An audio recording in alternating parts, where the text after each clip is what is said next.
Haleluya. Nakaribisha kwenye ibada yetu hii ya leo katika jina la Yesu Kristo. Kuna vitu unaweza ukaomba leo na usione matokeo yake leo. Lakini katika ulimwengu wa roho kuna kitu unakuwa umekitengeneza ambacho usipozimia moyo kuna siku utakisherehekea. Bwana Yesu asifiwe. Lakini maombi yangu pia mbele za Mungu ukaone matokeo yako kwa haraka. Na ni haja ya moyo wangu mbele za Mungu ukutane na matokeo yako kwa haraka. Haleluya.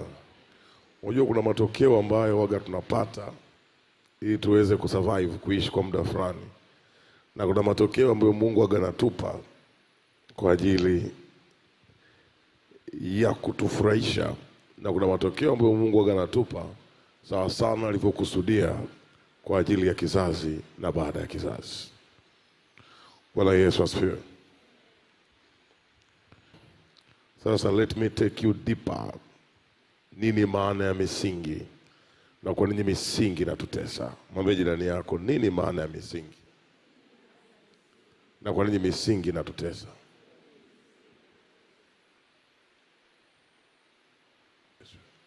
Zaburi inasema, Zaburi ya 11, misingi ikiharibika, mwenye haki atafanya nini? Kile kujiuliza, kwa nini anasema huyu mtu ana haki? Kuwa na haki maana yake kuna sheria ambayo inakuwa imetengeneza vigezo vya kuhakikiwa. Kwa hiyo huyu anahakikiwa, na anavyohakikiwa hawa wanaoamua wanaona kabisa kwa mujibu wa jinsi alivyo huyu anastahili. Lakini pamoja na stahili, kile ambacho kimesikilia maisha yake ni misingi. Kwa hiyo msingi ndio umesikilia maisha yake. Pamoja anastahili, lakini misingi hairuhusu. Okay. Sikia mtu na kichwa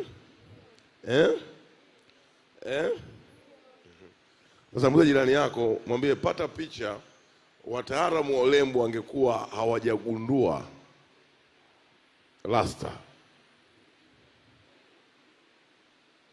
au weaving, alafu hakuna vilainishi vyovyote vya kwenye nywele. Hali kama umekaa na mdada umwambie hali ya nywele zako zingekuwaje?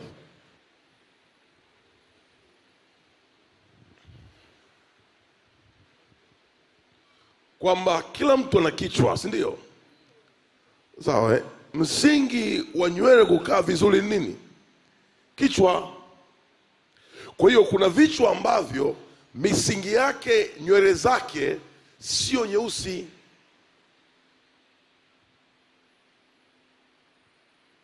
Kwa hiyo mtu ni mwanadamu, ana haki ya kuwa na nywele nyeusi, natural. Lakini tukiziangalia they are not black. Inabidi atafute super black, aweke wapi? Kwa huyu mtu sio haki yake kupaka nini? Super black. Pamoja anastahili kuwa na nywele nyeusi, ila misingi ya kule alikozaliwa kwenye DNA ya kwao. Napozungumzia DNA, nazungumzia zile chembe chembe za damu za kwao. Kwa maana msingi wa maisha yake upo kwenye DNA ya kwao. Mwambie jirani yako, msingi wa kuishi kwenu uko kwenye DNA ya kwenu.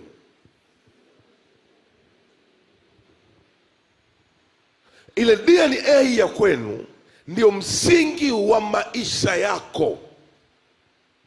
Kama DNA ya kwenu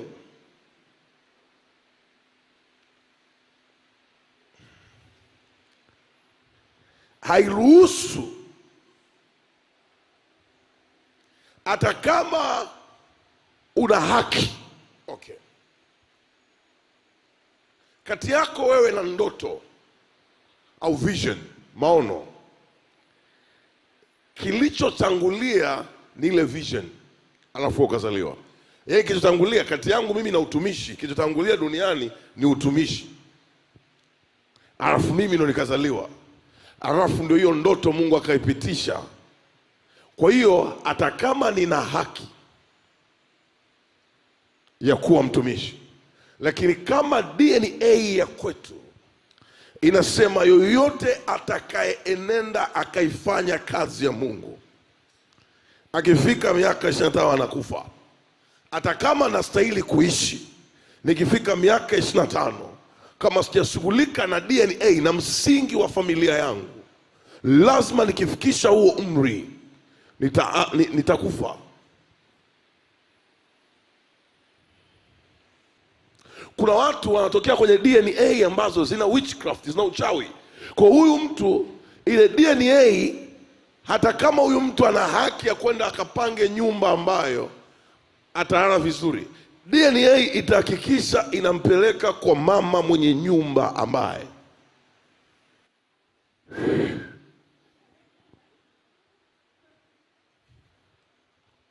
itahakikisha unapeleka kwa mama mwenye nyumba ambaye ana power. Sizungumzie ile power nyingine, nazungumzia power, nguvu. Ana power ambayo chochote alipo anateki control. Tunapozungumzia msingi, ni kitu ambacho kina nguvu ya kuteki control. Msingi hauogopi wewe kunena kwa lugha.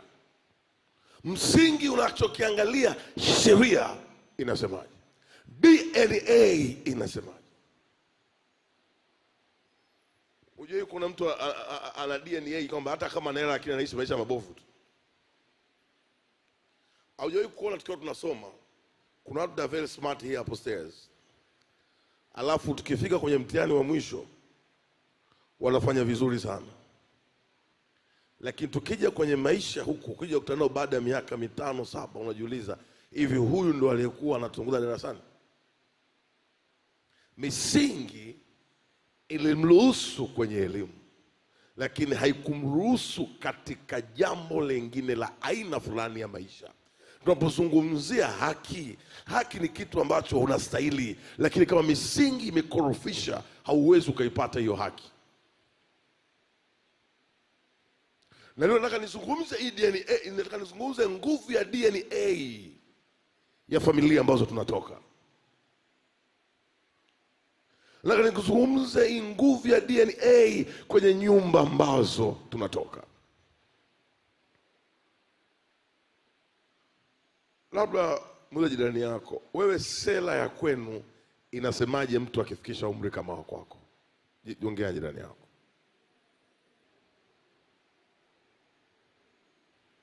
Na nisikilize, tunapozungumzia labda nikupe mfano huu sasa.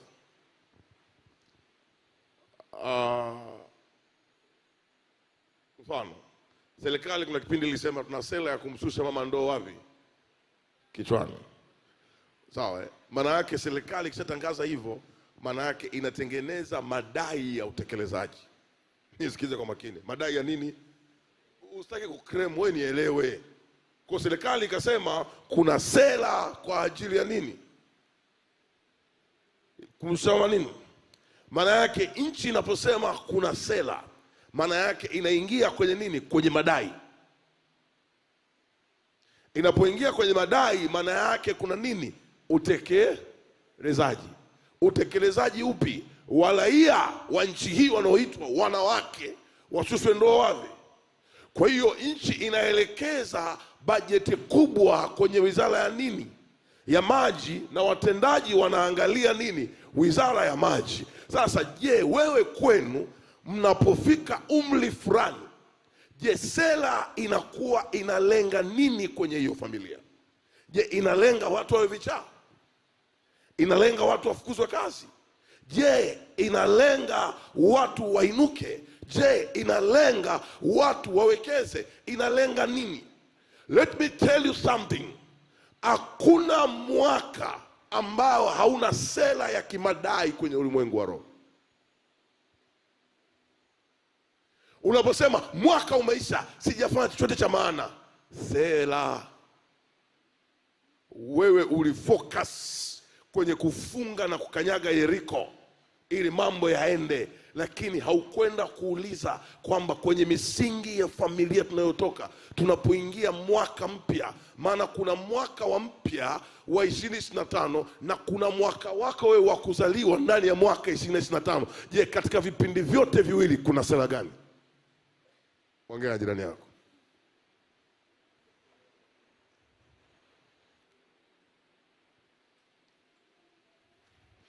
Ngoja nikupe mfano huu.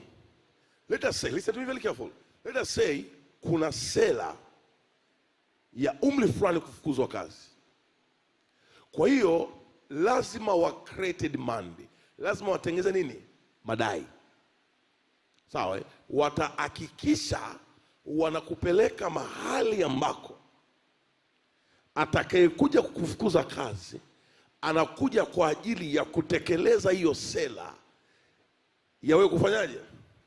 Kwa unashangaa unasema, mbona huyu bosi kwa wengine wote yuko so sweet, why kwangu yuko tough?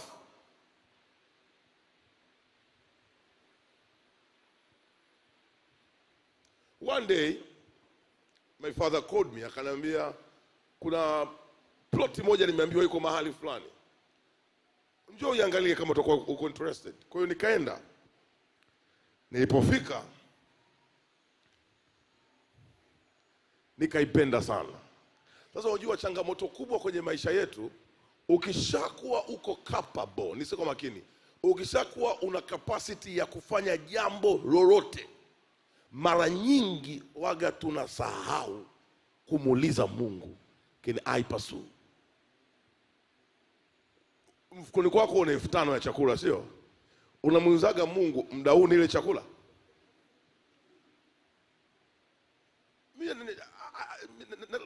Nataka nikupe honest advice today. Bwana asifiwe. Bwana asifiwe. Kwa hiyo nikaenda nikapacheck, and then tukafanya discussion there, and then nikaanza ku speak in tongue nikiwa narudi.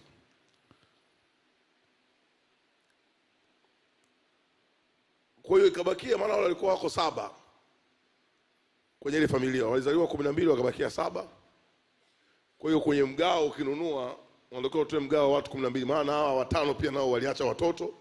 Kwa hiyo ni familia moja ambayo ni, unajua ukiona umezaliwa wachache kwenu ushukuru. Kuna familia wako alafu na shule zikagoma. Alafu nipata bicha mko wako wengi, alafu na maisha yakafanyaje? Kwa wakati nipigia simu na tushaka discussion kikao. Kwa mimi I'm still praying, naomba.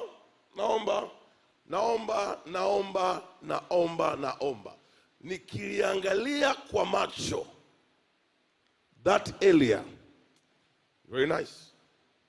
I'm telling you, nikiliangalia kwa macho yani, kwamba hata vitukuu atasema our grandfather alifanya kitu. Very nice. Very good area, good location. Kuna lijumba tunakuangusha chini hapo na ukafanya investment. Sasa waliponitajia bei yao nikamwambia sawa, don't worry, niko capable. Kwa hiyo nikamwambia kila acha niendelee kumsikiliza Mungu, yani mkishakaa sawa tunamaliza. Siku nayojiandaa nikafanya payment, ikaja vision. Remind you, I'm the pastor. Nimeokoka na Roho Mtakatifu na nina Mungu. Ikaja vision. Ninafukuzwa na wazee kwenye lile eneo. Wazee wanasema sisi hatukuwezi, ila tuachie eneo letu. Sisi hatukuwezi wewe, ila tuachie nini? Eneo letu. Hivi unajua nisizungumzie eneo la kichochoro nazungumzia a very good area, prime area. Sawa Wale watu nimewahakikishia nafanya payment, lakini namsubiria Mungu pia. Lakini ndio ananiambia tu Mungu wangu huyu waga chochote kinaweza tokea. Kwa hiyo nimejiandaa, I'm well organized, I'm going to pay for the plot kwa ajili ya eneo kubwa. Sasa kumbuka, I have seen God in my life akichange vitu, akibadilisha vitu. Alafu sasa huyu mzee wanatokea wanaambia sisi tunakuogopa, lakini tuachie eneo letu, tuachie eneo letu. Ungekuwa ni wewe sasa, mpaka sasa hivi sijakwambia kwamba nilienda nikalipia au sikulipia, na kuuliza ungekuwa ni wewe, una Roho Mtakatifu. Sawa, unatakiwa tu uende benki ufanye transition. Ungenunua au ungeacha? Majibu. Unaachaje kati na Roho Mtakatifu na eneo ni very prime? Tunasema tungenunua, kama mimi mikono juu. Tunasema tungenunua. Mtumishi, ningeenda kufanya kambi ya Yeriko pale. Mimi ningenunua. Mtumishi, mimi ningenunua.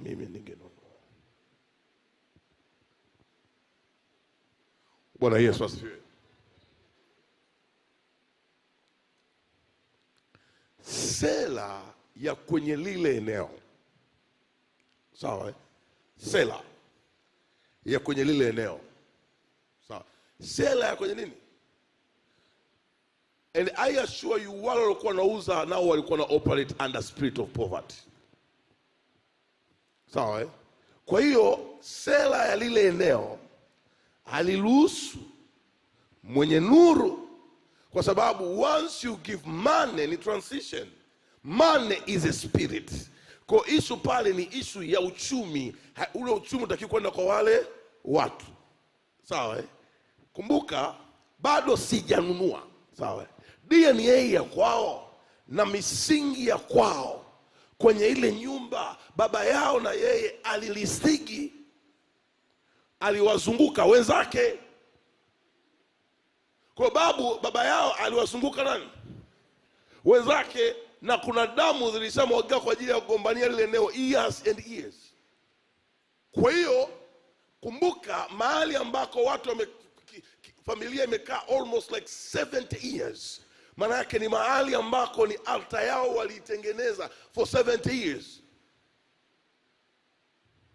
Kwa hiyo sela, Mungu akaniambia sela yangu na wewe mwaka huu sio kupurchase pale, sio kununua plot pale, lakini sikuruhusu kanunue. Sio kwamba you don't have ability kupambana na vilivyopo hapo, lakini policy yangu haitaki. Mungu hataki. Lakini wale wanauza pia misingi ya kwao hairuhusu. Lile eneo likauzwa later on. Paka leo nikipitaga nothing kinachoendelea pale. Najuzi ningeambiwa alinunua amekufa ghafla.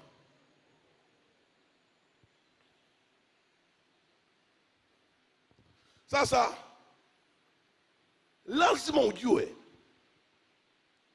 sela ikiwekwa kwenye ulimwengu wa roho, kuna watekelezaji sela ambao lazima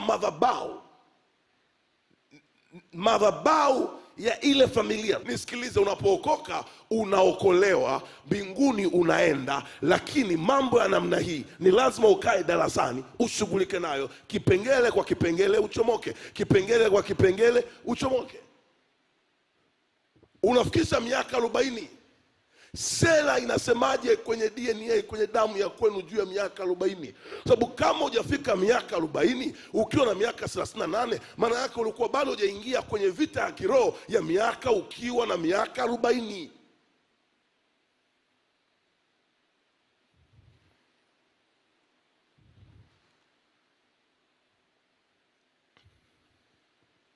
Misingi kiharibika kwamba una haki.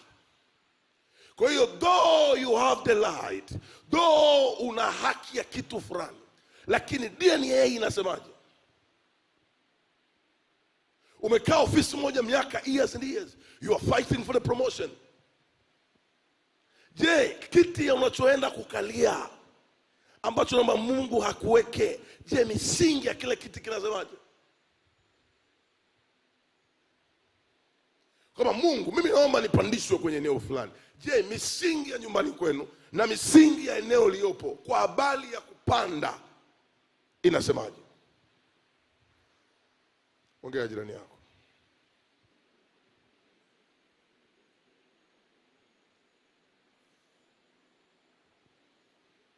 Mimi katika kitu ambacho ninakipenda kwa Mungu ni ufahamu wa kimungu unapoingia ndani ya roho ya mtu. Kwa sababu usipoomba kimkakati, kuna mambo utayasikia mtaa wa 7, barabara ya 7.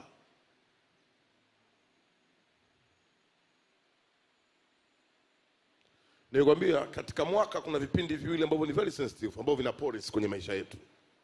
Mwaka unapoanza na tarehe yako ya kuzaliwa. Kwamba misingi ya DNA ya kule ulikotoka inasema nini? Okay, haujawahi kuona umetoka zako da umesafiri, alafu siku ya kwanza unapofika kwenye eneo uloenda unapata breakfast lunch lakini unaharisha sana?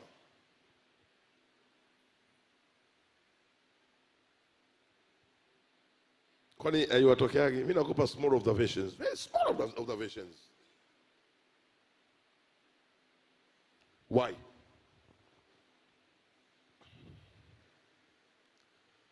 Siku zote kupandikiza kitu kipya juu ya kitu, nitafutia hiyo scripture. Yesu alisema huwezi kuweka kilaka kwenye nguo iliyo chaka. It is well hard. Most of our prayers tunataka tupandishage vitu, yani kwenye vazi kuukuu tupandishe nini? Okay, my Bible is very clear. Kwenye Mathayo unafikiri sio ngapi inazungumza kwamba wanafunzi wa Yohana walimfuata Yesu, wakamwambia Yesu Kristo, sisi tunafunga na Mafarisayo pia wanafanyaje? Wanafunga. Lakini wanafunzi wako, lakini wakwako wewe hawafungi. Sisi tunafunga, tuko very well organized. Lakini hawa wanafunga kwa sababu, angalia, hawa wanafunga. Why are they fasting? Kwa nini wanafunga? Hawa walikuwa hawaelewi ya kwamba DNA yao aliyewazaa kwenye misingi ya ile kazi, Yohana alikuwa anakula nzige na asali. Kwa hiyo kama alikuwa anakula nzige na asali, maana yake fasting, kufunga, is the part of the journey. Yohana na Yesu walikuwa wanafunzi. Wanafunzi hawa wa Yohana wanaona lifestyle ya kina Petro ni posh life, wanaishi a very good life, wanakula asubuhi, mchana, jioni. Yesu akasema, watafungaje wakati misingi niloiweka bwana harusi nipo? Watafungaje wakati mimi nipo? Biblia inasema hao walikuwa wanafunga, wanajilinganisha na wanafunzi wa nani? Wa Yesu. Maana yake baba yao Yohana Mbatizaji, mission yake, nisikize kwa makini, mission ya Yohana Mbatizaji ilikuwa ni mission gani? Tubu utakufa. Sasa injili ya tubu utakufa ukiipeleka downtown, sema downtown, ukiipeleka downtown ina namna yake kuipresent. Yeye akanahubiri tubuni mtakufa.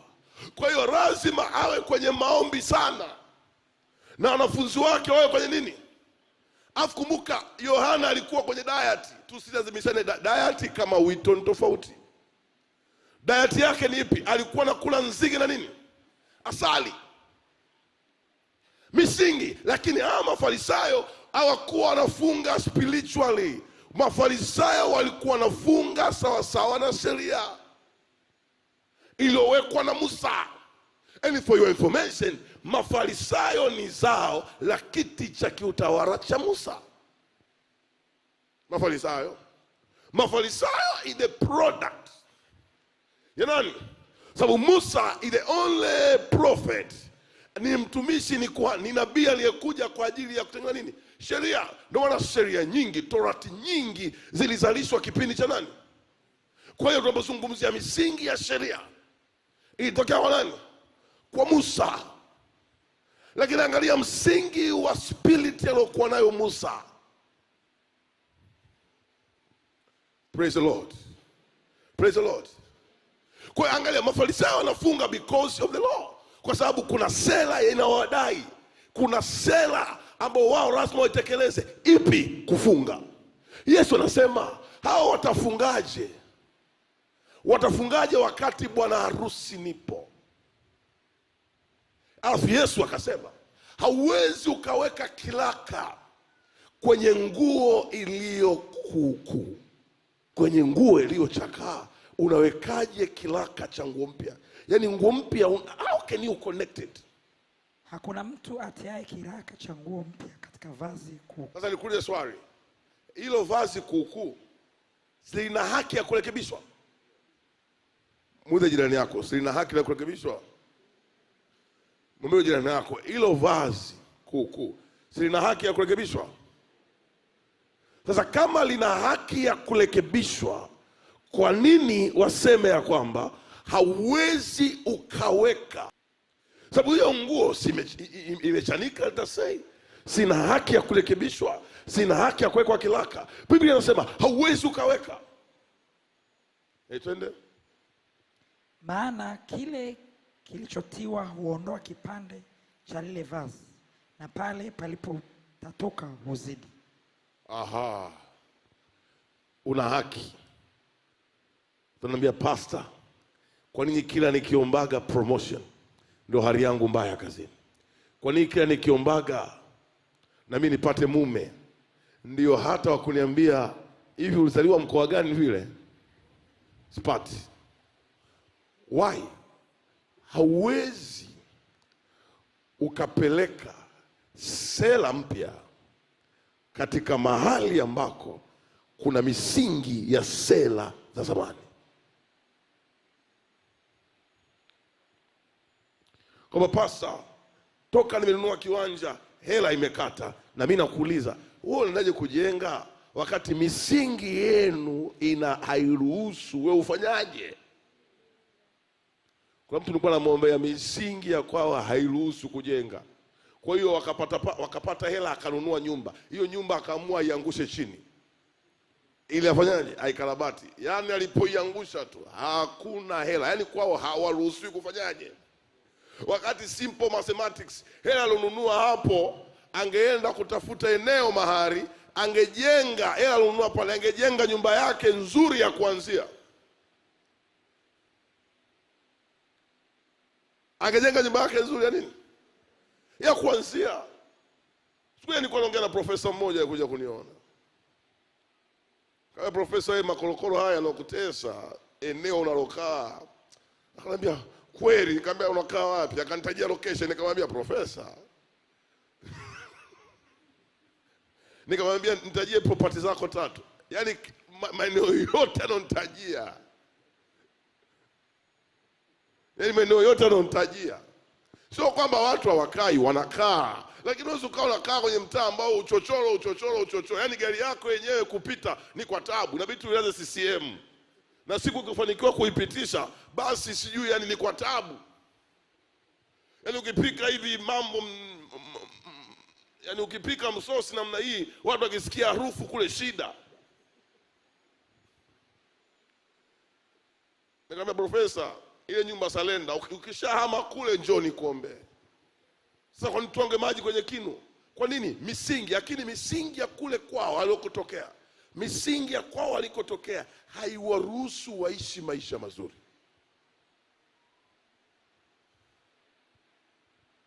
Yesu anasema utawekaje? Yaani utawekaje? Yaani una struggle na issue ya finance, ya uchumi, alafu unasema nataka uchumi wangu uongezeke. Listen to me very careful.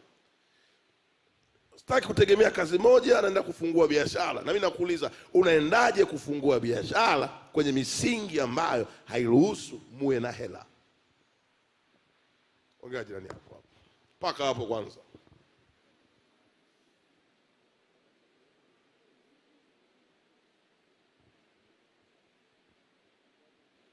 Najitahidi kukufundisha kwa lugha nyepesi ili uweze kuelewa. Vita zetu kubwa ni tunashindana na taratibu ambazo zilikwisha wekwa. Ushai kuona kwenye familia, mama alibeba mimba miezi 9, baba mtoto ametoka kwenye viuno vyake, according to the Bible. Sio? Maandiko yanasema hivi, nafsi za wana wa Israeli zilizoingia Misri kwenye viuno vya Yakobo zilikuwa hizi. Maana yake that is according to the Bible. Sawa. Ushoi kuona familia, mama ana watoto 4, lakini matazamio yake yote unakuta yako kwa fulani tu. Alafu unakuta mama na yeye hana mbinu kama ya Rebeka.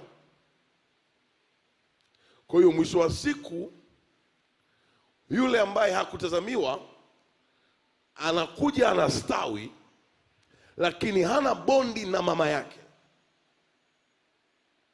Misingi hairuhusu huyu hawe na bondi na nani? Na mama yake. Kwa hiyo mama anaanza kukataa. Ndio ukiangalia watu wengi ambao wanafanya vizuri sana hawajawahi kuwa na ile bond. Some of them hawajawahi kuwa na ule upendo fulani. Kwa nini? Misingi ilihakikisha inamfarakanisha na mamae ili asipate lile joto la malezi la kumsababisha akawa vile ambavyo Mungu anataka awe. Unapata picha, umeolewa au umeoa mtu wa sampo hiyo. Sio kwamba hakupendi mwenzi wake, anakupenda, ila hayo mambo yeye hajakuzwa nayo.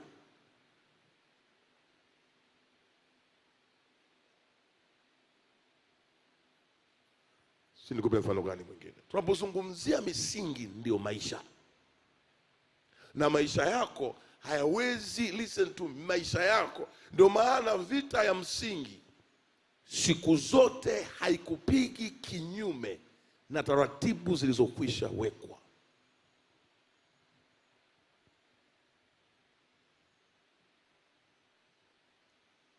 Let us say kwenu kuna madai ya damu. One day nilikuwa na deal na case moja. Huyu kila conceive atakutana na spots the damu, and then the story end. Kumbe kwao misingi inatakaga damu, na yeye huyu ni ametengenezwa kubeba solution katika ile familia ya kuwa na uzao. Unajua unaweza na uzao leo, lakini uzao wako leo ndio solution, muendelezo wa kutatua vurugu zilizoko kizazi baada ya nini? Ya kizazi. Kwa wao wanapona namna hiyo, wanachokimbilia ni kwenye misingi ya tumbo la uzazi. Ndio maana ukikuta huyu mtoto na baba huyu na baba huyu na baba huyu, don't complain. Hii ni vita ya misingi, hairuhusu fatherhood position. Bwana Yesu asifiwe.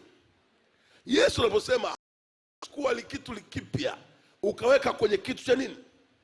Cha zamani. Why? Haya, wote hapa tushavaa mitumba hapa wote.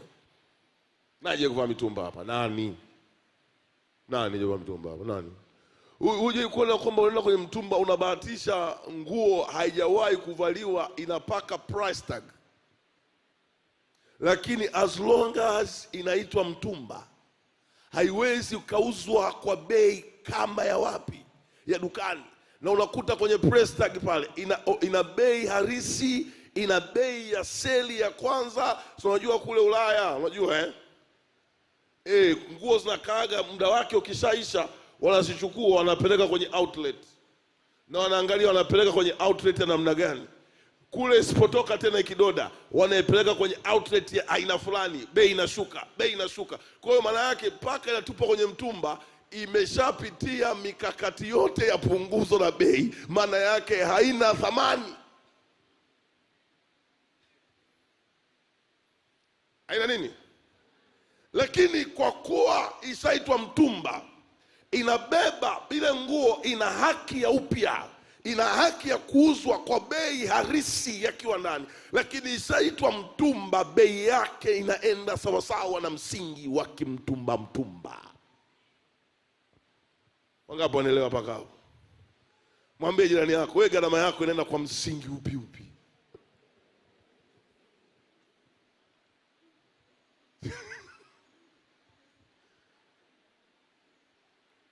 Haleluya, haleluya, haleluya, haleluya. Msingi ukiharibika, mwenye haki atafanya nini? Nisikilize mwanangu, nisikilize muumini, nisikilize. Maisha unayoishi ni matokeo ya maisha ya mtu fulani, kwenye ukoo, kwenye familia, kwenye nchi na kwenye dunia. Aidha aliyefeli mahali fulani au aliyefanikiwa mahali fulani. Mwambie jirani yako.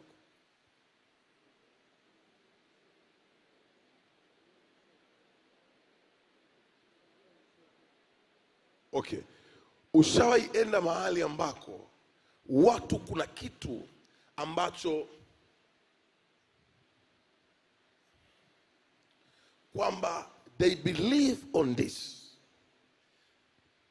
Okay, mkate unaokula Subway hapa Dar es Salaam na ukienda Subway ya South Africa, it's the same bread.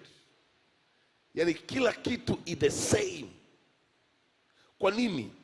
Wametengeneza msingi wa kitu kinachofanana. Tabia ya msingi ni kutengeneza kitu likubwa ambalo lote linakuwa lina mfanano wa aina hii moja. Nilipata picha kama baba yako aliwahi kufanikiwa, alafu msingi ukamfilisi. Yani sikutii moyo na kuhakikishia, usiposhughulika nao na wewe kuna siku utachanua, utatuacha, alafu utaanguka.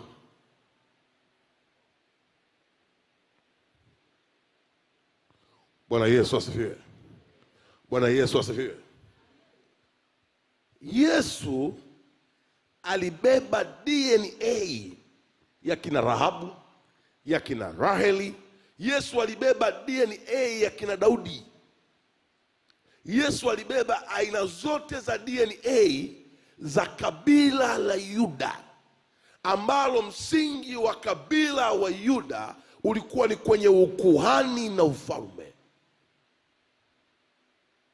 Ndio maana mtihani mkubwa wa Yesu dakika ya mwisho ulikuwa ni kujisamehe na kusamehe. Sadaka ya mwisho Yesu aliyetoa msalabani ilikuwa ni sadaka ya nini? Ya msamaha. Ukiangalia Daudi paka anakufa, hakuwa ametoa msamaha. Unajua Daudi paka anakata roho, anatoa maelekezo.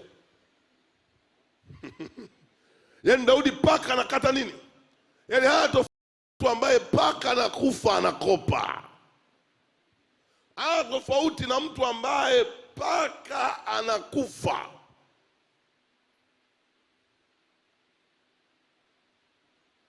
Listen to me very careful. Ndio maana Daudi ukiangalia alisema Shimei hakikisha unamtenda kwa akili. Yani anatoa instruction.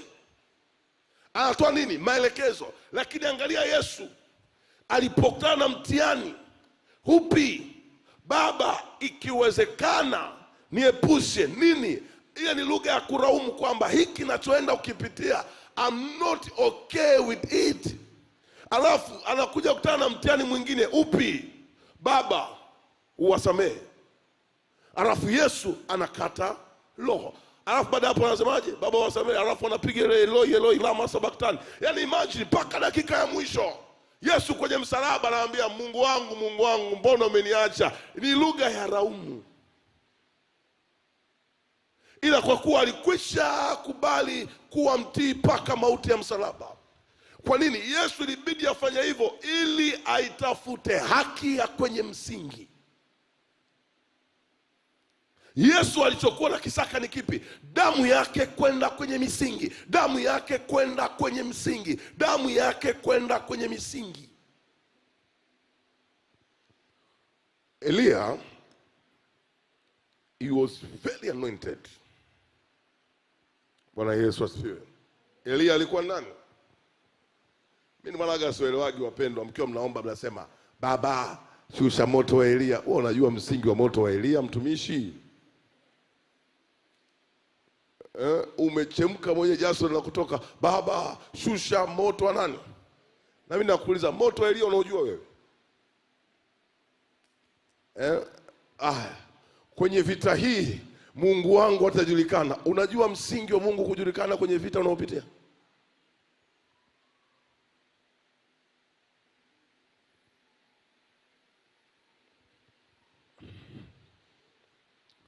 Bwana Yesu asifiwe. So Elia alikuwa ni nabii. Elia alifanya matukio. In the only man in the Bible aliyesimamisha mvua isinyeshe kwa muda miaka mingapi na miezi mingapi, na mvua haikunyesha. Praise the Lord. Lakini huyu Elia kuna siku anaingia kwenye conflict of interest, anaingia kwenye vita ya misingi na ufalme. Siku zote vita ya misingi inahusisha falme. Ndio maana leo kwenye maombi ya leo tutaenda kushughulika na misingi ya mizimwi. Sema ni mizimwi, mizimu. Mizimu. Mizimu. Kwa hiyo huyu Elia alikuwa anashughulika kudefend light, kutetea haki. Na alikuwa ni nabii anayemsikia Mungu na anayemuona Mungu. Bwana Yesu asifiwe. Kwa hiyo huyu Elia inatokea ajenda ya shamba la Naboth. Elia anapeleka taarifa, anamwambia wewe Ahabu na mke wako nyie mtakufa, na mahali ambako mtazikwa pata mbwa wataramba damu. Na maandiko unajua anasemaje? Lile eneo paka kesho limejengwa public toilet ya kulipia. Ni neno aliyotamka nani? Elia. Jezebel anapopokea hiyo taarifa, anamkuta mume wake amenyong'onyea, anasema my husband, sweetie, ili eneo na wewe ndo mfalme. Yani imagine Elia alikuwa ni nabii, lakini mfalme anakosa usingizi Ikulu kwa sababu ya nani? Ya nabii. Kwa nini? Mungu msingi aliotengeneza kwenye sauti za watumishi wake ni sauti zenye authority. Everywhere zinaenda. Maandiko yananiambia hivi, Elia akapelekewa barua. Yezebeli akamwambia mume wake, don't worry about him, mimi nitashughulika naye. Alafu Yezebeli anaandika barua. Anaandika barua ipi? Leo nataka nikuoneshe source ya kwa nini, ni msingi upi ulifungua mlango wa Yohana Mbatizaji kuja kukatwa kichwa. Bwana Yesu asifiwe. Kwamba kwa nini kuna vita nyingine waga tunashindwa kuzimaliza na mwisho wake unafukuzwa kazi, mwisho wake tunakuimbia haupo kabla ya wakati, mwisho wake ni matatizo yanakusakama paka siku ukiwa unaondoka duniani. Mimi nimekataa kuwahubiria watu ambao matatizo kwao hayaishi. Kwa hiyo huyu Elia anapostoa hilo tamko, Yezebeli anasema I'll find a way, don't worry. Yezebeli anaandika barua. Messenger anapewa barua. Barua inapofika kwa Elia, Elia anapoiona hiyo barua, nini kinatokea? Elia na Yezebeli alimwandikiaje? Nisipokata kichwa chako miungu na ishughulike na mimi. Nani aliongea hivyo? Kwamba nisiposhughulika na kichwa chako miungu na ifanyaje? Na ishughulike na mimi. Maandiko yananiambia hivi, Elia alipopokea hiyo barua hakukaa. Elia hakufanyaje? Elia hakukaa. Kumbuka, Elia na yeye amebeba a certain foundation. Amebeba a certain foundation. Amebeba msingi fulani kwenye kizazi kilichopo na kinachokuja. Kumbuka nilikwambia maisha unayoishi wewe, unayoishi aidha kuna mtu aliweza au kuna alifeli. Kwa hiyo kazi yako ni kutoa nini? Ufumbuzi. Kwa hiyo lazima kuna vita kwenye misingi, lazima uishinde. Maandiko yanasemaje? Elia akakimbia. Elia akafanyaje? Akahama na eneo, yani aliyepokea tu barua. Elia akakimbia, akaanza kuweweseka. Akaanza kufanyaje? Imagine, huyu ni Elia. Huyu nani? Huyu ni Elia. Elia anakwepa mauti, anaikimbia. Tusomea. Basi Ahabu akamwambia Yezebeli habari ya mambo yote aliyofanya Elia na jinsi alivyoua manabii wote kwa upanga. Ndipo Yezebeli akampelekea Elia mjumbe kusema, miungu wanifanyie hivyo na kuzidi, nisipokufanya roho yako kesho panapo wakati huu. Angalia, anamwambia miungu, yani kwa lugha nyingine Elia, mimi, yani mtu hawezi kukuambia ya kwamba nisipokuua miungu niue mimi, kama ndani yake ana uwezo wa kutokuua. Endelea mtumishi wa Mungu.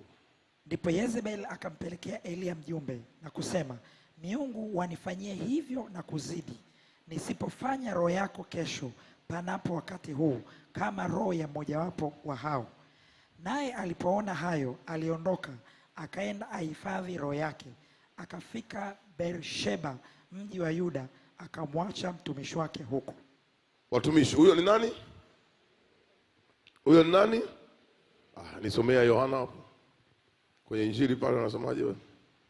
Naye akiri, wala hakukana, akiri kwamba mimi siye Kristo. Wakamuuliza, ni nani basi? Elia wewe? Akasema, mimi siye. Wewe nabii yule? Akajibu, la. Basi wakamwambia, nani tuwape majibu wale waliotupeleka? Wanenaje juu ya nafsi yako? Angalia sasa, wanamuuliza Yohana kwamba we ni Elia, yaani we ni nani? Kwa lugha nyingine watu walikuwa wakimwangalia Yohana Mbatizaji wanamuona nani? Maana yake alikuwa anafanya kazi za mfumo kama wa nani? Lakini huyu Yohana Mbatizaji anasema hapana, wasingemuita yeye anafanania Elia kama hayuko kwenye msingi wa nini? Mimi nakwambia unaweza kukana vitu fulani vya asili ya kwenu, ila kwenye matokeo ndio sisi tunasemaga kwa matokeo haya huyu asili ya kwao haijamwacha mtupu. Let me show you something. Yohana anamkana Elia wakati yeye Yohana ana DNA ya msingi aliokuja kufanya nani? Tunazungumza hapa kwenye New Testament. Tunazungumza kwenye Agano Jipya. Unaona nguvu ya DNA? Unafanya kazi serikalini. Labda wewe ni mhasibu serikalini. Je, msingi wa uhasibu serikalini ukoje?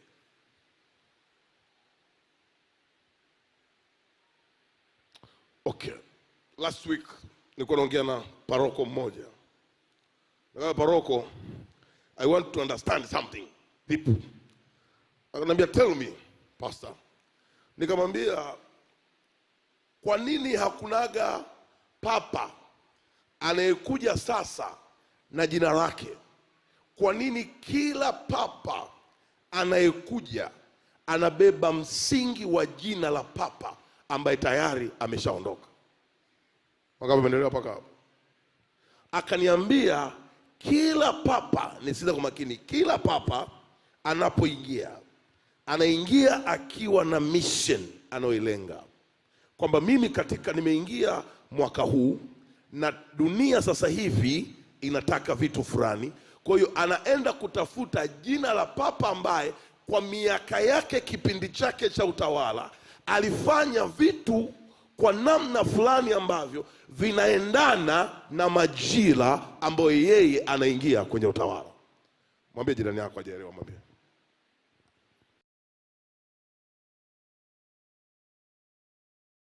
Nimuuliza yule paroko, kwa nini kuna Papa John Paul wa pili? Sasa hivi si kuna papa nani leo, si wangapi? Akaniambia kila papa anavyoteuliwa, anavyoapishwa, sawa akishajua ule moshi mweupe ukishamuelekea ni yeye, sawa, anaangalia kwamba nimeingia mwaka huu. Je, mwaka huu mabadiliko ya dunia yanataka nini? Je, katika haya mabadiliko ya dunia, kumbuka nimekomea toka mwanzo, hakunaga kitu kipya chini ya jua. Hakunaga nini? Kitu kipya chini ya nini? Sawa Kwa hiyo anaangalia dunia sasa inataka nini, alafu anaenda kuangalia ni papa yupi kwenye mwaka fulani alikuwa kwenye century fulani, kwenye karne fulani, na dunia ilikuwa ina viashiria vya sasa. Alafu anachukua lile jina. Akishachukua lile jina, maana yake anaendelea kwenye msingi wa yule mwenye jina aliyekwisha kuishi na hayupo duniani.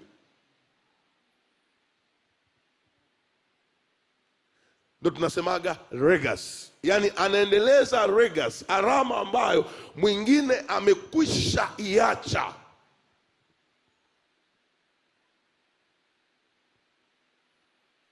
Bwana Yesu asifiwe.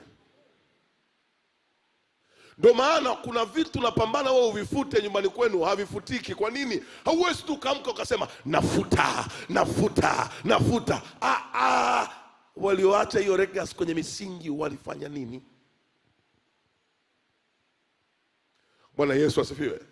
Sasa the same to Yohana Mbatizaji. Somo wangu Mungu anijalie nisibebe roho kama ya Yohana. Si somo. John. Tawe Mungu anijalie. Hata sio dasi wangu nao walionaga nini wakanipiga, nikitoka nampigia simu mzee. Hivi hili jina la John mlilitoaga wapi? Lazima mambo mwingine uulize. Lazima ufanyaje? Yale mambo kwamba babu yangu alikuwa ananipenda sana afa akatamka jina. Aliona nini? Si ndio Sasa huyu Yohana, listen to me very careful. Yohana anavyokataa jina, anapomkana Elia, kwa nini wale watu wamfananishe na Elia? Yohana anaendelea kula nzige na nini? Kumbuka Elia alimkimbia Yezebeli akawa nani? Salama. Lakini Elia hakushughulika na misingi ya manabii kushughulikiwa na kiti cha kiutawala. Elia hakushughulika na hiyo changamoto. Elia hakushughulika na nini? Na hiyo nini? Changamoto. Huo ni ufunuo ambao Elia hakushughulika nao katika kipindi chake cha utawala. Ni kweli aliwazaa wakina Elisha, ni kweli alifanya mambo ambayo ni ya ajabu, lakini kuna kipengele alikiacha. Kumbuka ni kwenye New Testament, Agano Jipya, Yohana anamkana menta wake. Anaitwa nani? Na Mungu ni fundi. Mungu anakishaga pale pale alipokwisha patengeneza katika msingi, hapo anafyatua watu wengine. Hapo anawaweka tu. Maandiko yanasema Yohana akapiga injili akasema nzige hizi wacha niende downtown. Sema downtown. Akaja wapi? Mjini. Amekuja mjini. Yohana alitoa unabii wa kweli juu ya Herodia, aliongea kila kitu cha nini? Cha kweli. Mfalme amefurahi, anasema hata nusu ya ufalme niko tayari nigawane na nani? Na wewe. Lakini huyu binti sio damu ya Herodi, sio damu yake, sio damu yake. Sawa, ni mtoto wa mke wake, sio damu yake. Ni mtoto nani? Wa mke wake. Sasa binti mama yake anamwambiaje? Mama anamwambiaje? Mama yake na binti alimwambia anataka nini? Hujasoma hiyo scripture kweli wewe? Kichwa cha nani? Anataka kichwa cha Yohana Mbatizaji. Angalia, Yezebeli hayupo, ila roho ya Yezebeli kwenye misingi ipo. Kumbuka aliyemtishia Elia kwamba nitakukata, na Yezebeli alikuwa amemaanisha kweli kweli. Akutishia, alimaanisha alikuwa ni mwanamke, mke wa mfalme. Na huku Yohana huyu anakuja kupitia the same cup, kikombe kile kile, kikombe kile. Maandiko yanasemaje? Mfalme akatoa amri. Yohana Mbatizaji hakuwa na dhambi yoyote, na kuhakikishia Yohana hakuwa na nini? Na dhambi. Ila kulikuwa kuna changamoto kwenye nini? Misingi ambayo Elia alishindwa kuikabidhi. Yohana akakatwa kichwa. Aliyetaka kusababisha mauti ya Elia alikuwa ni mwanamke. Aliyekuja kusababisha mauti ya Yohana alikuwa ni mwanamke. Wapi? Wote walitokea ikulu. Elia angeshinda vita ya Yezebel, angeishinda kwa kuikabili siku ambayo aliambiwa kichwa kinakatwa. Maana yake Elia angeshinda, Yohana asingekuja kukutana na hii vita. Ongea na jirani yako mpaka akuelewe. Mimi nimeokoka mtumishi. Mateso yanatoka wapi haya? Haya, ona sasa, huyu ni Yohana Mbatizaji.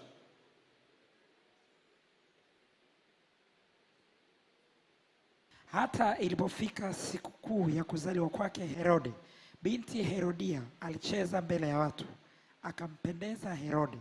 Hata akaahidi kwa kiapo ya kwamba atampa lolote atakaloliomba. Naye huku akichochewa na mamaye akasema, nipe hapa katika kikombe kichwa cha Yohana Mbatizaji. Naye mfalme akasikitika, lakini kwa ajili ya viapo vyake na kwa ajili ya wale watu waliketi chakulani pamoja naye, akaamuru apewe. Akatuma mtu akamkata kichwa Yohana mle gerezani. Kichwa chake kikaletwa katika kombe, akapewa yule kijana, akakichukua kwa mamaye. Sasa mimi nataka discuss kitu kidogo tu hapa, alafu tuingie kwenye maombi. Kule niliko kusomea alipotusomea mtumishi mara ya kwanza kwa habari ya Elia, Yezebeli alitaka kichwa cha nani? Yezebeli alikuwa ni mke wa nani? Wazo la kuua lilitoka kwa nani? Kwa Yezebeli. Mfalme Ahabu hakuwa na hilo wazo. Alafu tunakuja hapa sasa kwa Yohana Mbatizaji. Yohana tayari watu wanamuona ana DNA ya nani? Wanamwambia ni wewe Yohana, hiki unachokifanya alikuwepo kwenye misingi mwamba mmoja aitwa nani? Elia. Yohana, wewe ni Elia.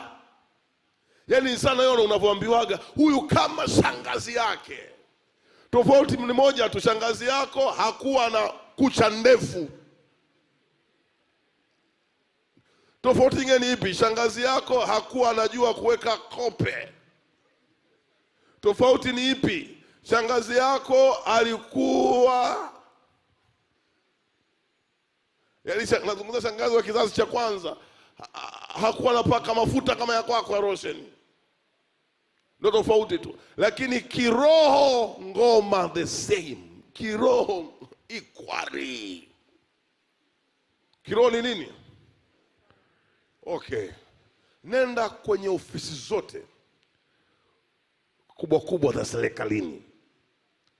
Utakuta ukiingia kwenye jengo lake au ofisini kwa mkurugenzi au kwa kamishna, unaandikiwa ana wakuu wa wilaya tu, kwa mkoa unaambiwa mkuu wa mkoa wa mwaka fulani mpaka mwaka fulani, mwaka fulani mpaka mwaka fulani mwaka fulani mpaka mwaka fulani. Bwana Yesu asifiwe. Kuna siku kuna mtu mmoja nilikuwa naongea naye ofisini. Nikasikiza kesi yake, nikamwambia ngoma inakwambia wapi? Akaniambia kwa mkuu wa wilaya. Wapi? Wilaya fulani. Nikachukua simu mbele yake nikampigia, nikamwambia mkuu kwema? Salama za siku hiyo. Nikamwambia salama bwana, na jambo naomba nikuone. Mkubwa hakuna shida bwana, kesho tuonane. Yeye huko kaambiwa kwamba mkuu wa wilaya huwezi uka. Mimi nikajamaa, mkubwa akaniambia kesho. Nikamwambia mamangu, huo mla niloambiwa mara nyingi ndo ninaamka, lakini I'll sacrifice myself. Twende. Kwa hiyo tukaenda. Paka wapi? Sasa pale wote wale wahudumu wote washampiga chenga sana yule mama. Nikafika pale. Unajua kuna raha, umefika mahali alafu mkubwa unaongea na sauti yangu anakuambia kaka nakusikia, alafu anafungua mlango anakuja kupokea. Unajua kuna kajio hivi, kuna karaha fulani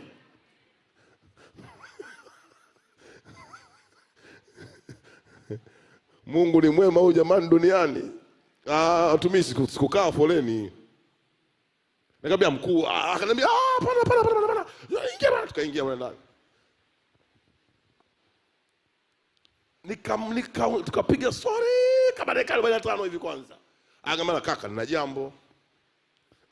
Lipi? Nikamwambia bwana kuna issue ya plot hapa. Wakati namuelezea akaniambia hiki kiwanja inaonekana kuna mtu alikuwa na interest.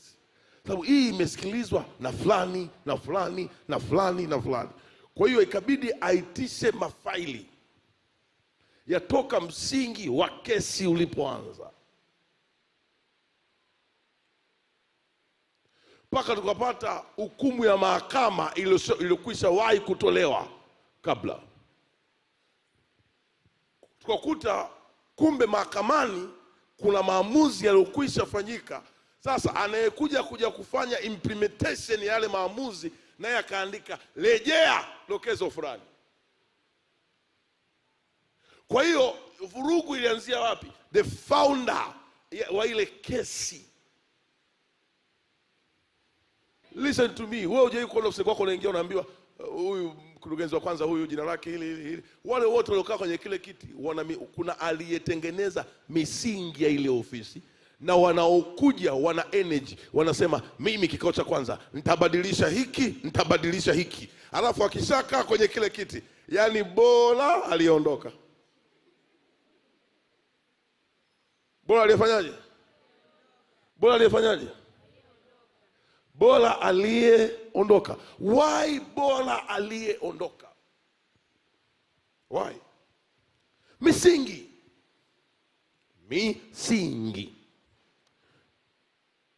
Nikampiga na maombi na mkuu wa wilaya, nikampiga maombi pale. Baada ya miezi miwili mama akapata haki yake.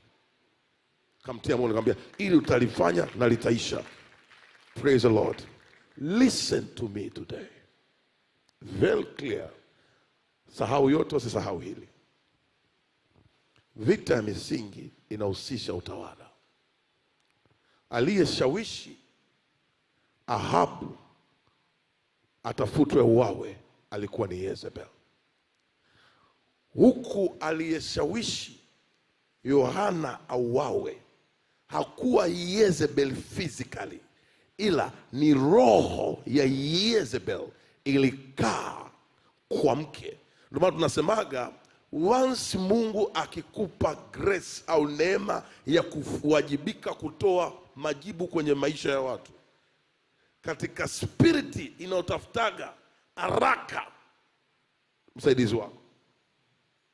Praise the Lord. Yohana kilichomuua sio dhambi, kilichomuua ni uhalali wa misingi ambayo Elia hakuimaliza. Kumbuka Elia alikimbia documentation, barua iliyopelekwa. Huyu anauawa kwa maandishi ambayo hayajaandikwa ila yametamkwa. Kwa hiyo maandishi na maneno yana nguvu kwenye vita ya misingi. Swali, Kwa mpaka hapo tumekubaliana kwamba wewe yani kuna maisha mtu ashaishi. Yaani kazi yako ni kuboresha. Sasa vita yetu hapa ni kwenye maboresho na kuondoa visivyofaa. Unajua nimefanya research moja ya kiroho na kimwili. Niko kwenye research kwa habari ya utawala wa kiroho kwenye miji. Nikakuta mark zote za kwenye miji mikuu, mark zote hawabadilishi structure yake, wanapaka rangi tu.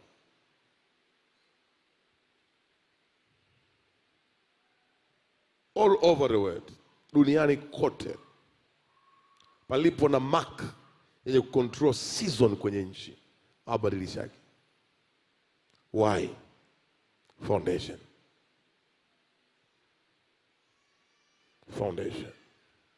Na hii vita ya misingi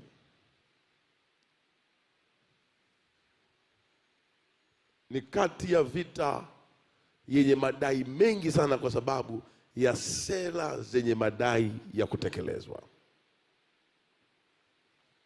Yaani wewe chukulia tu nani yani, angalia tu wewe, angalia let us say labda kwa maisha tu ya kawaida ya kikazi. Yaani angalia misingi kama wafanyakazi wa benki, nguo za blue, si ndio si ndio jamani?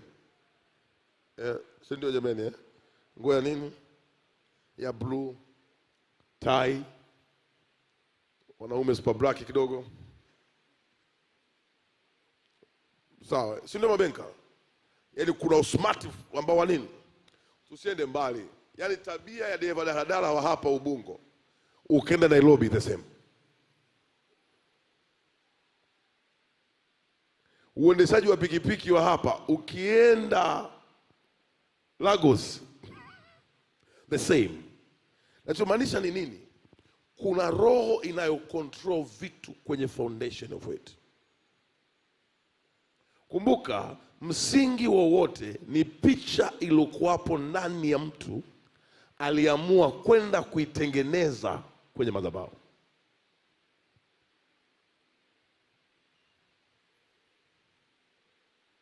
Kwani wa mtumishi, tukienda hoteli kubwa asubuhi tukilala kwenye breakfast, kuna mtu anajua kabisa kwamba huyu msingi wake sio huku.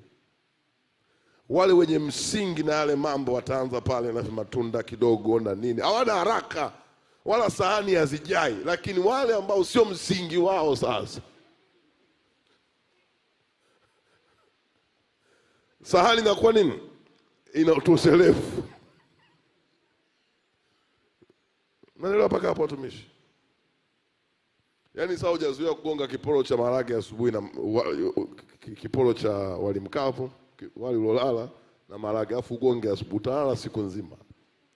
Lakini kuna mtu yeye kile kitu cha nini, cha kawaida, ndio msingi unamruhusu wale vile. Swali au tuingie kwenye prayers. Shalom kanisa. Shalom, karibu. Baba, mimi nina swali. Mimi hapa baba yangu amefariki mwaka jana. Kwa hiyo na mimi nilizaliwa mtoto wa nje kwenye familia yetu. Kwa hiyo nilivyoenda kwenye msiba, na kwa babangu nilikuwa sijaenda tangu miaka mingi. Kwa hiyo nilienda kwenye msiba Morogoro. Kwa hiyo nilipofika kule, mashangazi zangu wote wananilazimisha, umefanya na shangazi yako, umefanya na shangazi yako, kila mtu hata anavotembea, hata anavoongea, yani wanalazimisha ni nimefanya na shangazi. Na shangazi yangu mimi alikuwa ni mganga. Sasa kitu ambacho kimekuja kimenichanganya, baada ya msiba tunatakiwa turudi kwenye 40. Lakini kabla sijaenda kwenye 40 nikawa nimeota ndoto kuna kitu wananikabidhi kule nyumbani, lakini mimi nikakikataa, yani kama kibuyu. Kwa mimi nikakikataa. Kwa hiyo nilivyoenda kwenye 40 wakawa wanapanga kikao kama cha familia hivi. Walipanga kikao cha familia. Sasa mimi nikaa kama vile nimepandisha, yani kuna vitu yani naonekana na vikataa, yani kama vile mimi nawapa kama muongozo. Kwenye kikao. Hiyo ndoto au uhalisia sasa? Yani hiyo uhalisia sasa. Unawakatalia pale sasa. Yani kama vile nimepandisha yani. alafu wanaongea sasa, mimi natingisha vitu, yani Kavi naambia kuna vitu nataka wafanye, mimi nakataa. Sasa kuna kitu wakataka Kavi kuninywesha, nikakataa. Wakataka kunifunga kamba huko, wakawa nikatalia. Lakini baadaye shangazi zangu wakawa kama vile wananifurahia, yani wanataka mimi ni, kwa sababu kuna mkoba ambao wanasema baba aliacha. Maana mwanzo aliukataa, baadaye akati anaumwa alivyozidiwa inavyoonekana aliukubali. Kwa hiyo sasa wanasema ule mkoba unatakiwa yani mtu arisi. Na una kaka zako hapo? Nina kaka zangu ambao ni kwa upande wa baba yangu. Kwa hiyo mimi nilizaliwa peke yangu toa kike. Kwa hiyo sasa inavyoonekana wanataka mimi ndio. Kwa walikupa sasa? Hawajanipa. Wanasubiria siku ya kupewa. Sasa hiyo 40 wakasema mwezi wa 7 itabidi turudi tujue tunafanyaje kuhusu mkoba ambao ni mwaka huu.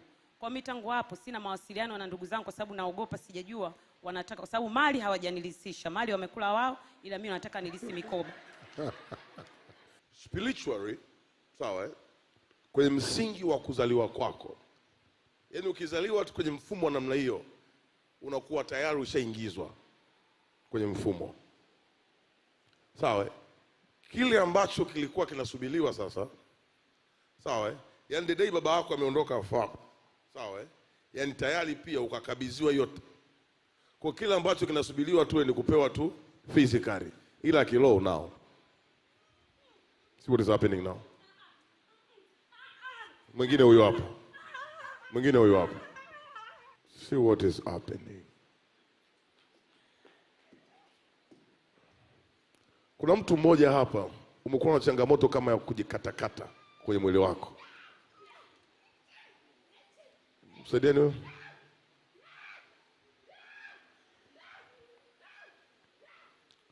Kuna mwingine umekuwa na changamoto kama ya kujikatakatwa, kukatwa. Kuna watu wawili na watafuta.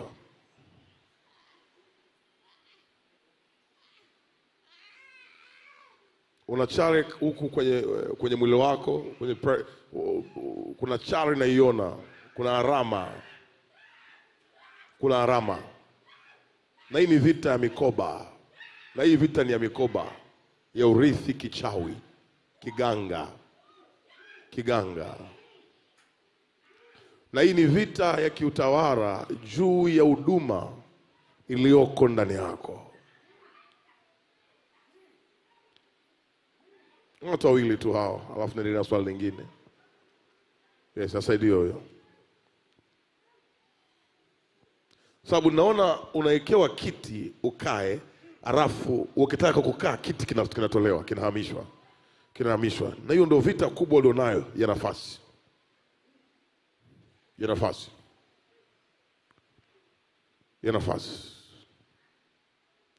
Na kuna watu watatu misingi imezalisha hali ya akili kuruka, kuchanganyikiwa. Na tayari washakutengenezea hali ya kuwa unasahau. Hali ya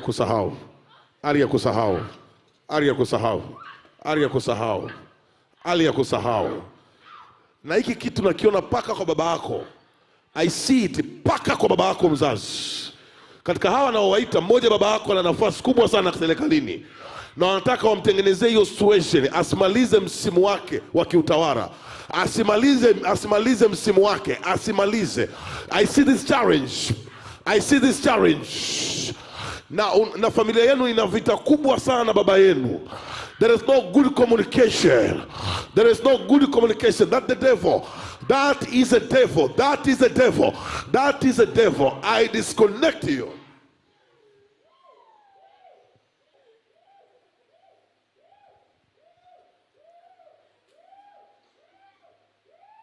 Msaidie wimo, msaidie.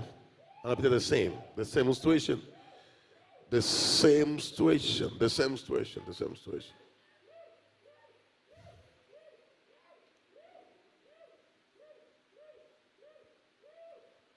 Kuna watu wawili, mama yako alipambana sana mpaka ukazaliwa, lakini walimkamata kwenye chakula akiwa mzazi. Kuna kitu alikichanganya pale. Na naona picha za nyaruju, picha ya nyumba zile za miungu, za miungu, za miungu. Namtafuta huyo mtu mmoja, then swali lingine tuendelee. My Jesus, my Jesus, my Jesus, my Jesus. Na kuna sauti ya kujiua imekuwa na kushughulikia sana. The voice of killing yourself. That voice, that voice, that voice, that voice, that voice, that voice.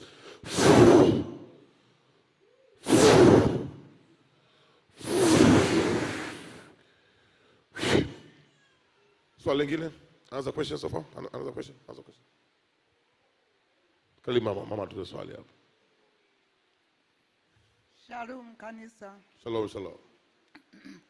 Mimi mme wangu huko alikozaliwa akiwa mdogo alikuwa ananieleza kwamba alikuwa anaishi na bibi yake mzaa baba. Wakati bibi yake akipakua chakula anamtengea chakula chake peke yake, mme wangu anakula peke yake na bibi yake anakula peke yake.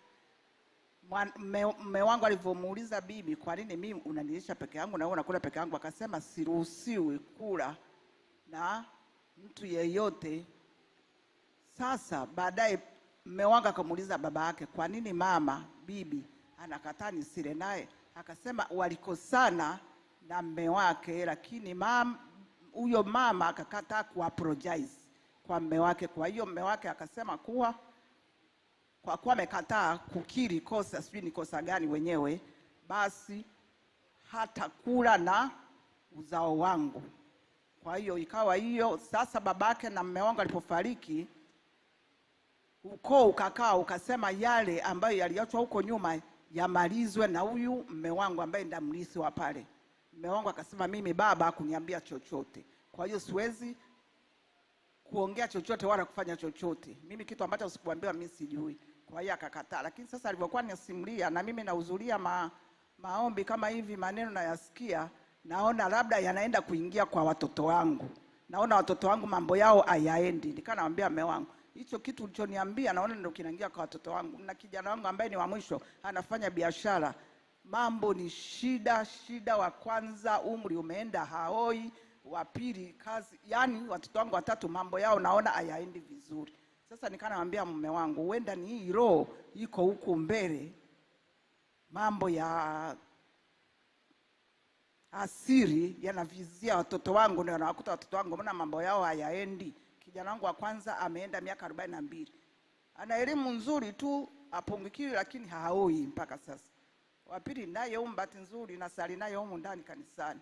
Wa mwisho ndo mfanya biashara. Leo nilimwalika aje hapa kwa ajili ya haya maombi ya fagia ili apate naye kujieleza, lakini sasa amepata tatizo, mtoto wake anaumwa, imebidi. Wakati namalizia hapa niliwaambia neno moja very powerful. Nikawaambia misingi utengenezwa kwa maandishi au kwa maneno. Maana yake nisikilize, panaweza pakawepo na mafarakano kwenye familia. Na mkasema tu si mafarakano tu watu waelewani. Kumbe ni mafarakano pia yanayoendana paka na matokeo mazuri kwenye maisha yenu. Yaani kama vile ambavyo watu wakiwa kwenye aina moja ya maisha waga wagombani, ila vitu vikiongezeka mafarakano yanatokea. Kwa hiyo mama, kilichofanyika ni kweli msingi uliwekwa kwamba hawa hawawezi kula chakula pamoja. Tunapozungumzia chakula tunazungumzia kiunganishi cha nafsi, kwamba hawa wametenganishwa. Kwa hiyo kama nafsi zilitenganishwa kwenye kula pamoja, how about money? How about ndoa? Kwa hiyo maana kesi yako ni ya misingi. Mtoto wako yuko wapi? Kwanza. Ulikuja naye leo? Wa pili huyu hapa. Yuko wapi? Huyu hapa rafiki yangu, namuonaga sana. Sawa. Wa pili wa kwanza anafanyia kazi Dodoma, ana miaka 42. Hajaoa. Huko church hapa, hujaolewa. Wao kina mama muwasalimie vizuri kwa adabu. You never know. Anaweza kukuuliza unaitwa nani binti? Naitwa Angela. Akalichukua akasema, "Baba, kijana wangu yule." Maana kwenye maombi jitume, you never know le kanae pembeni. Mama, Mungu atafungua nyumba yako leo in the mighty name of Jesus. Swali lingine. Kwa tumeelewa kwamba vita yao ya misingi ni kwenye mafarakano, lakini kwa njia gani? Ya maneno yaliyoachiliwa. Maswali mawili ya mwisho. kuna changamoto nataka kuuliza. Kila baada ya miaka 5 kuna kitu kinatokea kwenye maisha yangu. Kama kuna level nakuwa nimefika, lazima nirudi sifuri mpaka ule mwaka uishe, ndio mwaka unaofuata ndo nianze upya. Kwa kila mwaka wenye 5, kila mwaka wa uchaguzi lazima nirudi sifuri afu nianze upya. Kwa hizi changamoto zinahusiana Kwa lazima kutakuwa kuna misingi. Kumbuka nilisema kwenye kila mwaka kuna sela. Mnakumbuka Mnakumbuka ambayo inakuwa na madai ya utekelezaji kwenye msingi. Kwa hiyo tutashughulika na namba 5 leo, don't worry. Swali lingine? Bwana Yesu asifiwe. Amen. Mimi kuna kitu nimekumbuka hapa, babangu alifariki 2011. Hapo niko na mdogo wangu hapo wa mwisho. Sasa ilikuwa 2014 nikaenda kumsalimia bibi. Ikabidi niende kwenye kaburi la baba. Vile nilivyoinama tu damu zilitoka puani wakati haikuwa kawaida yangu. Nikamuuliza bibi, mbona damu zimenitoka puani nilivyoinama tu kwenye ile kaburi la baba? Akaniuliza, ulienda kufanya nini? Yaani hicho kitu mpaka saizi wasielewi. Na damu zinaendelea kutoka? Zilikuja kukata baada ya muda.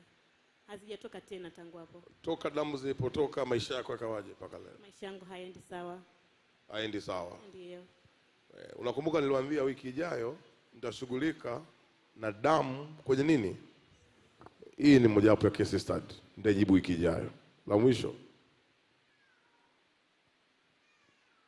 Nilikuwa namwambia mwanangu mmoja, nikamwambia deliverance is all about the key. Yaani ukombozi ni ufunguo. Yaani deliverance ukiomba kama hauna ufunguo wa kufungua vifungo, without having liberation, unapiga mark time. Bwana Yesu asifiwe. Sasa nyinyi raia pia mnapenda matokeo, hampendi kujifunza. Baba, mimi kabla bibi yangu mzaa baba hajafariki, ilikuwa mwaka 2021 mwezi wa 8, alikuwa na changamoto ya kupoteza kumkumbuka, yani hakumbuki hata watoto wake. Bibi yako hiyo? Ndio, mzaa baba. Lakini umauti ulipomfikia, ile anataka kukata roho, akawa anataja jina langu. Mlisi wake sasa wewe. Sasa tusimungunye maneno Wewe ndio mlisi wake Sasa mimi hivi karibuni nimekuwa nikikumbuka hiyo hali, kwa nini alikuwa anataja jina langu. Unajua kukabidhiwa haya mambo ya kiroho yako ya aina mbili. Kuna kukabidhiwa unaingizwa kwenye mfumo baada ya kuzaliwa, na kuna kukabidhiwa ukiwa unaanza tukio fulani la kimaisha. Kama ndo unaanza kazi kwa mara ya kwanza, jua kuna msimu unaoingia ambao unalenga misingi ya familia yako kiuchumi. Kwa hiyo kama kuna jambo lolote la kiuchumi, hapo linaingizwa kuingia kwenye utekelezaji. Na siku ukiwa unaoa au kuolewa, kuna misingi inaingizwa kwenye utekelezaji. Sawa jameni? Na siku mtu anapokufa, watu hawafagi na vitu. Nisikilize. Kuna kitu kinaitwa huku kwenye utumishi upako, na kuna kitu kinaitwa manto. Sawa the culture ya kiungu, watu kutokufa na manto zao. Manto ni lile vazi ambalo Mungu anakuvalisha. Kwa hiyo Elia alifundisha manabii wengi, lakini aliyetosha kupewa vazi lake alikuwa ni Elisha peke yake. Sasa unaweza ukawa wakati anakufa yeye, anaweza akawa aliacha manto ina hang somewhere, ikasubiria wakati wako wewe. Kwa hiyo siku wewe ulipozaliwa, ndio maana chunguzeni sana wakati wako unazaliwa, nini kilifanyika.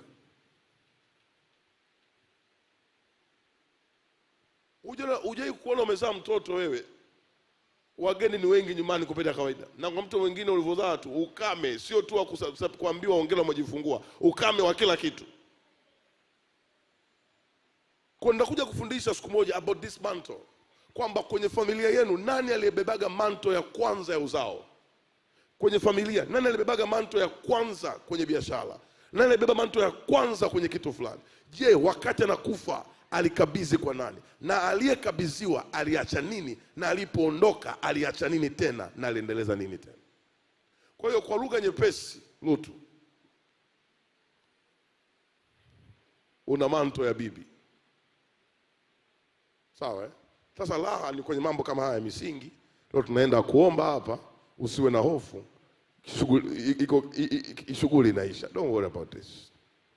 Ukiona Mungu amekukumbusha kwenye ibada namna hii, jua your case is sorted.